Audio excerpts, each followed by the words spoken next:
प्रणाम, नमस्कार। बहुत स्वागत है आपका उस कार्यक्रम में जिसका नाम है हे प्रभु आनंददाता। अपनी प्रतिक्रियाएं हमेशा की तरह भेजते रहें। हमारा व्हाट्सएप नंबर है, आपकी स्क्रीन पर भी डिस्प्ले है, 7009694440। ये नंबर आप लगातार देख रहे हैं। इस पर अपनी रिएक्शंस हमें ज़रूर भेजें और आपके कुछ विचार, सुझाव या जिज्ञासा और प्रश्न हो उनका भी स्वागत है। आज इस कार्यक्रम में हम जिस विषय पर बात करने जा रहे हैं उस विषय को गीता में या हम अपने जो सनातन परंपरा से जुड़े ग्रंथ हैं, इनको मैं धर्म ग्रंथ नहीं कहूँगा, जीवन ग्रंथ कहूँगा। उन जीवन ग्रंथों में इस शब्द का बार बार उल्लेख होता है कि मैं निमित्त मात्र हूँ। लेकिन मैं ये भी देखता हूँ कि कुछ अतिशय विनम्र जो हमारे सनातन परंपरा से जुड़े व्यक्तित्व हैं वो इस शब्द से भी बचते हैं, वो स्वयं को निमित्त कहने से भी बचते हैं। मैं समझूंगा अपने विद्वान वक्ता से कि क्या हनुमान जी ने इस शब्द का प्रयोग कहीं किया है कि मैं निमित्त मात्र हूँ, या वो निमित्त कहने से भी बचे हैं, क्योंकि निमित्त भी यानी मैं कुछ नहीं हूँ, मैं तो सिर्फ एक बीच में आ गया, एक पल और एक क्षण हूँ। तो क्या कुछ ऐसे भी व्यक्तित्व हैं जो इसको भी कहने में कहीं ना कहीं किसी भाव को देखते हैं क्या? लेकिन ये निमित्त मानना ही सबसे कठिन है। जीवन में हम सब ये स्वांग तो ज़रूर करते हैं विनम्र होने का कि साहब मैंने कुछ नहीं किया, ये तो टीम वर्क है, ये तो निमित्त, मैं तो निमित्त मात्र था। लेकिन अगर कोई कह देता है कि सही में आप तो निमित्त मात्र ही थे, तो हमारा स्वरूप देखते बनता है, अरे साहब हमने कह क्या दिया कि हमने कुछ नहीं किया थी, तो भाई साहब तो गुणगान करने लगे, कुछ नहीं किया आपने। पर ये चर्चा का विषय नहीं है कि मनुष्य में क्या गुण है, विनम्र है कि नहीं है। आज ये शब्द जो गीता से ध्वनित होते होते बार बार हम तक पहुंचता है कि आप या हम निमित्त मात्र हैं। तो ये निमित्त है क्या, इसका हम शाब्दिक अर्थ भी समझेंगे, इसका आध्यात्मिक और सनातन स्वरूप वाला अर्थ भी हम समझेंगे और उन उदाहरणों की तरफ भी चलेंगे जो निमित्त भाव के साथ बहुत आनंदित जीवन की वकालत बहुत आरंभ से करते चले आए हैं। तो हमारे विद्वान वक्ता की तरफ चलिए। हमारे साथ हैं भगवत गीता के अद्भुत अध्येता, मानस परमज्ञ प्रोफेसर डॉक्टर सुरेंद्र बिहारी गोस्वामी। प्रणाम करता हूं गोस्वामी जी। तो मैं तो निमित्त मात्र ही हूँ इस कार्यक्रम में। आप ही आज बताइए कि निमित्त किस रूप में और किस स्वरूप में? देखिए, निमित्त तो सचराचर सृष्टि का प्रत्येक कण कण है जी, निमित्त है। हाँ। इस शब्द का सर्वोपयुक्त प्रयोग गीता में आया है, जो मुझे लगता है कि ये सर्वोपयुक्त है।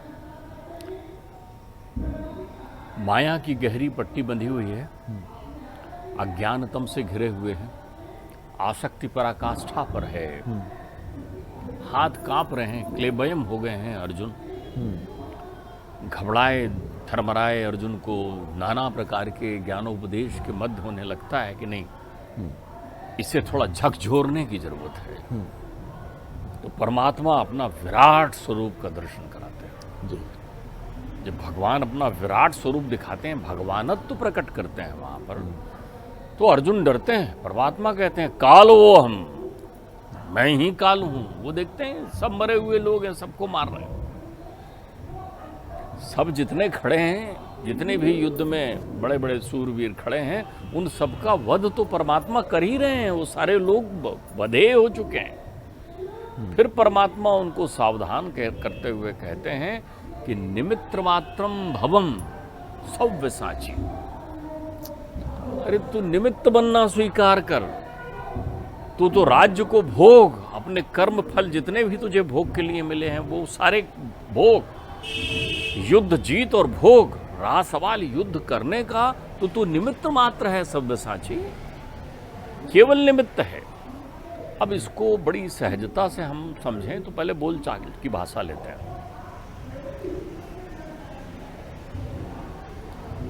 क्यों गुलों पर हो रही बुलबुल निशार, चिड़िया आकर आते हैं फूलों में बैठ फूलों रही पर उड़ी। बैठ रही। क्यों गुलों पर हो रही बुलबुल निसार, है खड़ा पीछे शिकारी खबरदार, मार कर मार दी जाएगी, मार कर गोली।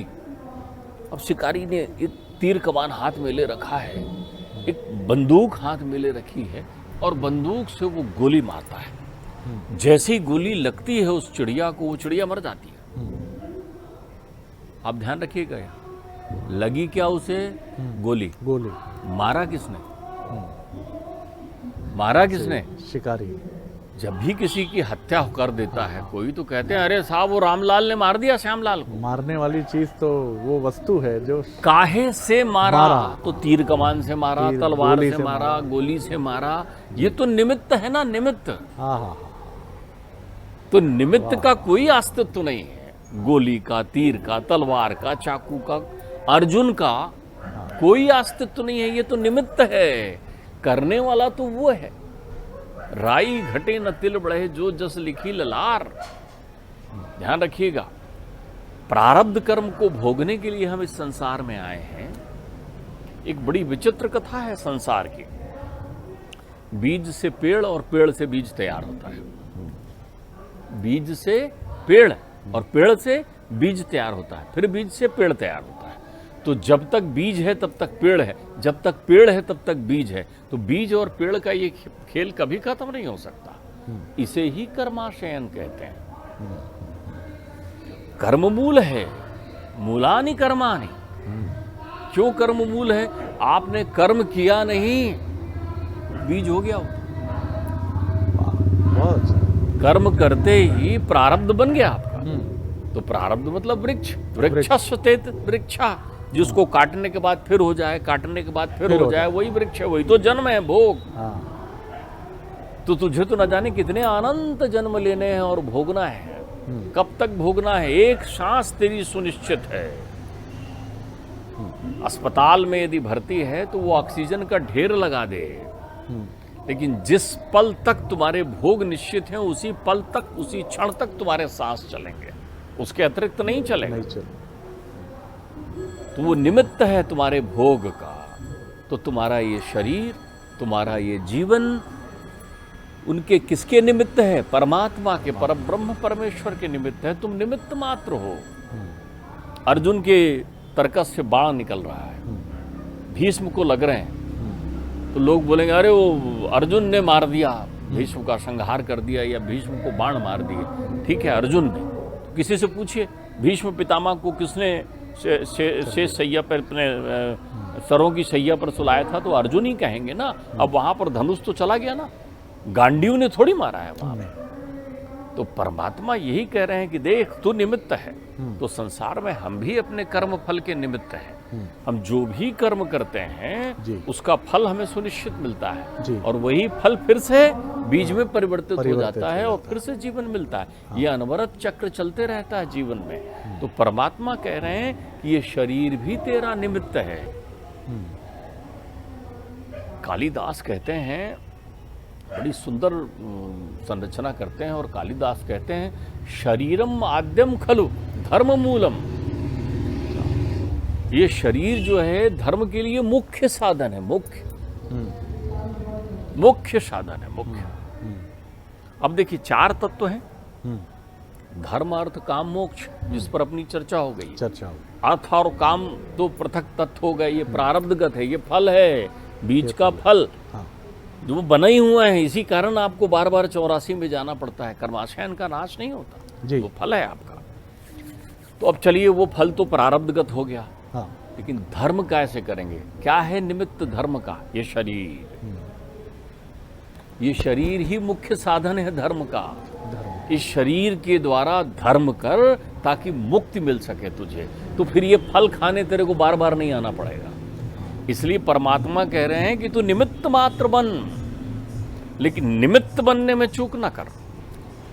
एक बड़ा अच्छा दृष्टांत सागर में कईयों ने कथाएं लिखी है, लेकिन मुझे ये पिताश्री के मुखार बिंद से सुनी हुई कथा याद आता है निमित्त मात्र के लिए, कि काल भी निमित्त मात्र है। काल किसी को मारता नहीं है। बड़ी सुंदर बात काल ने कही है इस कथा में। एक व्यक्ति जो बड़ी दीनता में अपना समय बिता रहा है, सोचते सोचते छत की ओर देखते हुए भोर होने की प्रतीक्षा करते रहता है। छत टूटी हुई है, जाले बने हुए हैं। एक जाले में कुछ हलचल दिखती है, छोटा कीड़ा जैसे उस जाले में होता है। वो देखता है, वहाँ से वो कीड़ा नीचे गिरता है, गिर के वो सांप बन जाता है। बगल में सोई हुई पत्नी और उनके बच्चों को डस लेता है। वो कहता है, ऐसा सांप तो मैंने नहीं देखा, ये जरूर कुछ विशेष बात है, मुझे पड़ताल करनी चाहिए कि ये कीड़ा गिरा, सांप बन गया और सोते हुए सारे लोगों को काट के और वो जा रहा है। वो उनका पीछा करता है। जैसे ही वो घर से बाहर निकलता है तो एक वो विकराल जो है बैल का रूप धारण कर लेता है, विशाल बैल बन जाता है और आगे जाते हुए एक वृद्ध को सींग मार के उसके प्राण हर लेता है। जब वो वृद्ध के प्राण हर लेता है, फिर वो आगे चलता है और जैसे ही वो आगे जाने लगता है, फिर बड़ा सर्प बन जाता है। नदी के किनारे पहुंचता है और विशाल सर्प नदी में तैरने लगता है। नाव में बहुत सारे लोग बैठे हुए हैं उस नाव में, और नाव में बैठे लोग जैसी सर्प को देखते हैं तो घबरा जाते हैं। नाव हिलोरे लेती है, गिरते हैं, 4-5 सब राधे राधे हो जाते हैं। वहाँ से वो सर्प लौट कर आता है, एक सुंदरी बन जाता है, स्त्री, और बैठ करके पनघट में जो है वो आराम से बैठा रहता है। वहाँ से 2 भाई गुजर रहे हैं। 2 भाई गुजर रहे हैं, कथा पुरानी कईयों ने सुनी होंगी, लेकिन निमित्त मात्र देखी। 2 भाई देखते हैं, अरे इतनी सुंदर कन्या। एक बड़ा भाई कहता है, चल मैं शादी कर लूंगा। छोटा भाई कहता है, नहीं नहीं अब आप रहने दो, मैं ही कर लूंगा। दोनों भाइयों में युद्ध होने लगता है। ऐसा लड़ाई झगड़े शुरू होते हैं कि तू मैं से एक दूसरे को पत्थर मारने लगते हैं, एक दूसरे पर अस्त्र का प्रयोग करते हैं, दोनों खत्म हो जाते हैं। वो स्त्री वहां से उठती है और एक विप्र का रूप धारण कर लेती है, तेजस्वी, और जैसे ही वो ब्राह्मण का वेश धारण करती है, वो चरण पकड़ता है, महाराज आप हो कौन, ये क्या लीला है? बोले मैं काल हूं, तो आप लोगों के प्राण हरते हो? बोले मैं प्राण नहीं हर सकता किसी का। बोले क्या मैं निमित्त हूं? बोले मैं क्या हूं? निमित्त माध्यम हूं। कहीं मैं माध्यम बन गया सांप का, कहीं मैं माध्यम बन गया दुराग्रह का, लड़ाई झगड़े का, कहीं मैं माध्यम बन गया भय का। ये सब माध्यम है, माध्यम निमित्त है। यथार्थ में काल किसी के प्राण नहीं लेता, काल के पास प्राण लेने का अधिकार नहीं है। वो तो प्रारब्धगत हमारे जीवन में सब कुछ संचार होता है। तो ये शरीर भी हमारा निमित्त है, निमित्त।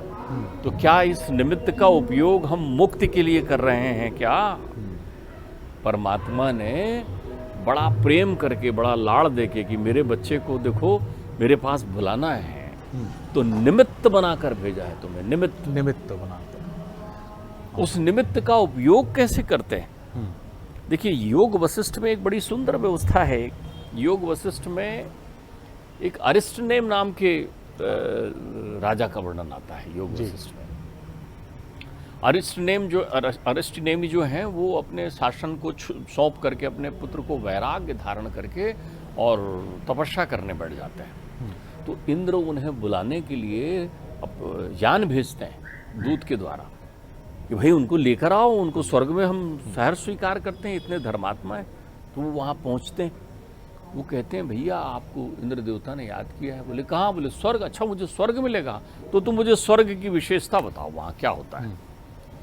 तो वहाँ स्वर्ग की 3 विशेषता बताई उन्होंने। स्वर्ग भी 3 प्रकार की स्थिति में, उच्च कोटि का स्वर्ग, मध्यम कोटि का स्वर्ग और निम्न कोटि का स्वर्ग। जैसे होटल में रहने जाते हैं ना, तो सुपर डिलक्स पता नहीं क्या कहलाता है, जो वो एक बड़े अच्छी व्यवस्था का होटल कमरा, फिर थोड़ी कम व्यवस्था का कमरा, फिर थोड़ी छोटी व्यवस्था का कमरा, ऐसे सुख सुविधाएं वहाँ उनके हिसाब से होती है। बोले वहाँ भी लोगों में जलन है, द्वेष है, ईर्ष्या है। वहाँ भी छोटा बड़ा होता है। जो बड़ा पुण्य आत्मा होता है वहाँ छोटे वाले को देखता है, तुमने कम पुण्य किया, तुम छोटे हो, हम बड़े हैं। अच्छा, बोले वहाँ ये भी है, द्वेष भी है। बोले हाँ, स्वर्ग में है, जैसे यहाँ है वैसे वहाँ भी है। तो बोले फिर मुझे वहाँ नहीं जाना है। तो बोले क्यों नहीं जाना है? बोले मुझे तो वहाँ जाना है जिसके निमित्त मेरा शरीर बना है। वाह वाह, ये शरीर धर्म के मूल के लिए बना है, तो मुझे मुक्ति के पथ पर जाना है, स्वर्ग के पथ पर नहीं जाना है। तो हम क्या करते हैं? भौतिकता के साधनों के प्रति अपने शरीर को लगा देते हैं, जिसके निमित्त वो नहीं बना है। वो तो प्रारब्धगत भोग तुझे मिलेगा ही। क्या बात, वाह। जैसा बीज लगाया है वैसा फल मिलना तय है। कस्तूरी की क्यारी करी और केसर की दई खाद और पानी दिया गुलाब का, तो प्याज की प्याज लगाएगा तो प्याज ही मिलेगा ना। तो ये तो तुम्हारा ये चलते रहेगा। तो काम और अर्थ, ये इसके पीछे हम इस शरीर को निमित्त मानते हैं, ये व्यर्थ है आपका चिंतन। ये तो आपको मिलना ही मिलना है। क्यों? ये हो चुका है, भोग के लिए आप आए, इसीलिए तो संसार में आए इसीलिए हैं। संसार में है। नहीं तो आपका जन्म क्यों होता? अगर प्रारब्ध शेष नहीं होता तो जन्म क्यों होता? आप तो मुक्त हो गए होते। जैसे 84 लाख भोग योनि है, वैसे ही तो मनुष्य योनि है। लेकिन मनुष्य योनि किसके लिए? मनुष्य योनि में ये साधन मिला हुआ है, शरीरम स्वरूपम, ये तुमको ये साधन मिला है। शरीर ठीक बात है। जो नाशवान तो है लेकिन निमित्त मात्र है। निमित्त मात्र। किसके लिए? धर्म से मुक्ति के लिए, धर्म से मोक्ष के लिए, नर से नारायण के लिए ये शरीर मिला हुआ है ना। तो वहां गीता में कहते हैं, देख भाई, तुम निमित्त मात्र हो, युद्ध तो तुम्हें करना पड़ेगा संसार में, लेकिन तुम बिल्कुल भ्रम हटा दो। यही तो होता है ना, बर्बरीक यही बात तो कहते हैं। जब युद्ध समाप्त होता है, बर्बरीक जिनको आप खाटू श्याम जी कहते हैं, खाटू श्याम। तो वो बर्बरीक इसीलिए तो हंसते हैं जब लोग कहते हैं अच्छा आपने पूरे आंखों से अरे सब देखा। तो कहते हैं फिर आपने वो भीम का भयंकर पराक्रम देखा होगा कि कैसा उसने विदीर्ण किया दुशासन का छाती लहू। आपने देखा होगा कि कितना सुंदर बाण चलाया इन्होंने कर्ण को मारने के लिए, क्या प्रताप दिखाया अभिमन्यु ने वहां, ये सब देखा होगा। तो बर्बरीक हंसने लगते हैं। बोले क्यों हंस रहे हो? बोले मैं आपकी मूर्ता पर हंस रहा हूं। बोले क्यों? आप सब निमित्त थे, आप तो मुझे कहीं दिखे नहीं, मुझे तो हर तरफ कृष्ण कृष्ण ही दिखाई पड़े। मारने वाले भी कृष्ण थे, बचाने वाले भी कृष्ण थे। तो निमित्त है, निमित्त। तो बोले काय के लिए निमित्त हूं? धर्म के लिए। तभी तो गीता प्रारंभ होती, धर्म क्षेत्र कुरुक्षेत्र। कर्म तो निमित्त रहेगा लेकिन धर्म तुझे प्राप्त हो जाएगा। कर्म कैसे करेगा? इस सुंदरतम शरीर से। तो संसार में प्रत्येक व्यक्ति को ये ध्यान रखना चाहिए कि जिस निमित्त उस शरीर मिला हुआ है, उस निमित्त वो उसका उपयोग कर रहा है कि नहीं कर रहा है। हर तथ्य में वो निमित्त है, हर तथ्य में। बहुत महत्वपूर्ण सूत्र है जो स्वामी जी ने आपको और हमको दिया है। हम लोग सब कुछ समझते हैं अपने को, लेकिन निमित्त नहीं मानते, या कुछ ना होने का स्वांग करते हुए सामने आते हैं। और भीतर कहीं ये भाव बहुत गहरा रहता है कि मैं ही सब कुछ हूँ। वही भाव जो कुरुक्षेत्र में अर्जुन को थरथर कांपने पर विवश कर देता है, क्योंकि गलतफहमी उनको भी थी। और यही गलतफहमी, चूंकि उनके पास एक ऐसा अद्भुत गुरु और मित्र सखा था जिसने उनके भ्रम को दूर किया, निश्चित तौर पर अर्जुन सुपात्र रहे ही होंगे। तो निमित्त मानने का जो सुख है वो सबसे बड़ा सुख और सबसे बड़ी आत्मशक्ति ये है कि ये मुक्ति का मार्ग प्रशस्त करता है। और निमित्त न मानते हुए या निमित्त मानने का स्वांग करते हुए स्वयं को बलशाली मानना या समर्थ मानना फिर बार बार भोग की तरफ हमको ले जाता है। और हमारी मुक्ति की कामना जो है, जो हमारे भीतर तो बहुत गहरी है, लेकिन वो हमको उससे बहुत दूर ले जाता है। तो निमित्त का ये जो सुख है कि मैं कुछ नहीं, और कितनी सुंदर बात है कि बर्बरीक जब ये कहते हैं कि पूरी युद्ध भूमि में मुझे तो सिर्फ कृष्ण दिख रहे थे। हैं ऐसे भक्त आज भी जिनसे आप पूछें कि कौन था, क्या दिखा, उन्होंने कहा मुझे तो सिर्फ अपने प्रभु ही दिखते हैं। आप में भी वही दिख रहे हैं, मेरे घर परिवार में भी वही दिखते हैं, इस पत्ते में भी वही दिखते हैं, इस पशु में भी वही दिखते हैं। तो ये तो बड़ा सुंदर भाव है गोस्वामी। देखिए मैं आपको बताऊं, निमित्त की प्रक्रिया आप इस स्वरूप में और बहुत सुस्पष्ट समझ सकते हैं। ये तो कथानों के माध्यम से होती है। कई बार ऐसा होता है, मैं आपको सत्य कहूं कि स्टेशन में बैठे हुए 4 मित्र आपस में हास परिहास कर रहे थे। तभी अचानक एक मित्र ने कहा ज़्यादा जोर से ना हंस, कहीं हार्ट अटैक ना हो जाए। और उसका बोलना था और उसे हार्ट अटैक हो गया, वो वहीं शांत हो गया। तो वो अवाक होकर सोचने लगा कि ऐसा क्या हुआ कि वो हार्ट अटैक उसे आ गया। बोले नहीं, तुम्हारे शब्द वहां निमित्त थे, हार्ट अटैक तो उसे आना था। बहुत सारे लोग इस बात पर शोक प्रकट करते रहते हैं और इतनी जल्दी वो चले गए, अभी तो कल ऐसे थे, इतनी छोटी उम्र में ऐसा हो गया। उनके लिए परमात्मा कहते हैं ध्यान रखो, प्रारब्ध योग से मिला हुआ, आप ध्यान रखिएगा, 7 साल की गारंटी वारंटी का आप रेफ्रिजरेटर अपने घर लेकर आए हुए हैं, 7 साल के पहले यदि उसमें कुछ खराबी हो जाए तो वापस हो जाएगी, 7 साल के बाद नहीं होगा ना। तो वैसे ही ये जो जीवन मिला हुआ है, इसमें प्रारब्ध की भोग गारंटी शामिल है कि तेरा प्रारब्ध इतने दिनों का है, वो तो तुझे मिलेगा ही। कुंभकर्ण कौन सा कर्म कर रहे थे जो परमात्मा के दर्शन मिल गए उनको? वो तो सोए हुए थे ना, लेकिन उनके प्रारब्ध में तप का वो फल था, तप का वो फल था। तो भाई ने जगा कर कहा जा, जागकर वो परमात्मा के दर्शन करते हैं कि ये परमात्मा, और मुक्त होते हैं उनसे। तो अपने जीवन में घटने वाली प्रत्येक घटना को निमित्त से जोड़िए, वही निमित्त जिसे आप भाग्य भी कह देते हैं, वही निमित्त जिसे आप प्रारब्ध भी कह देते हैं, वही निमित्त जिसे आप संयोग भी कह देते हैं। वाह। उस निमित्त से जोड़िए ना, आप तो माध्यम हैं। अगर आप किसी का भला कर रहे हैं तो अभिमान में मत आइए, आप निमित्त हैं, देने वाला और है। देत रेत दिन रैन और लोग मापे भरम करे ताते नीचे नैन। अगर आप अपने परिवार में प्रेम बांट रहे हैं तो निमित्त हैं, अगर आप किसी की लड़ाई के मूल कारण बन रहे हैं तो भी निमित्त हैं।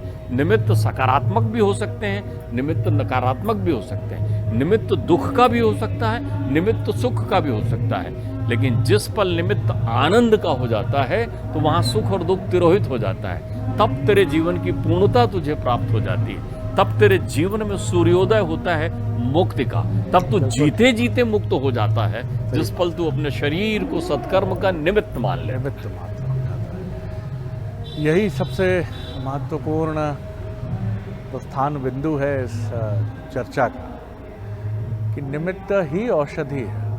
इस संसार में जहाँ आपको और हमको व्यग्र करने के लिए नाना प्रकार के उपक्रम और व्यवधान उपस्थित है, वहाँ निमित्त मानने का ये जो भाव है, ये मुक्त भी करता है। और ये तमाम प्रकार के जो अच्छे तथा कथित, क्योंकि हमारी परिभाषा अच्छे और बुरे में बटी हुई है, किसी मृत्यु को हम सुखद तो नहीं मान पाते हैं, लेकिन वो भी एक निमित्त ही तो है।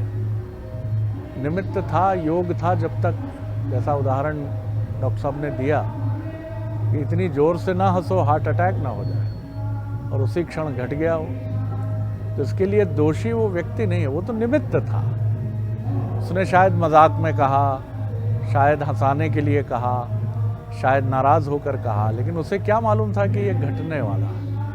निमित्त मानने का ये जो एक भाव है, इस संसार में रहने का सबसे आदर्श भाव है। इसको अपने भीतर लेकर चलें और आगे बढ़ें। बहुत धन्यवाद करता हूँ गोस्वामी जी, प्रणाम करते हैं। अगले एपिसोड में एक और नया विषय लेकर उपस्थित होंगे। प्रणाम।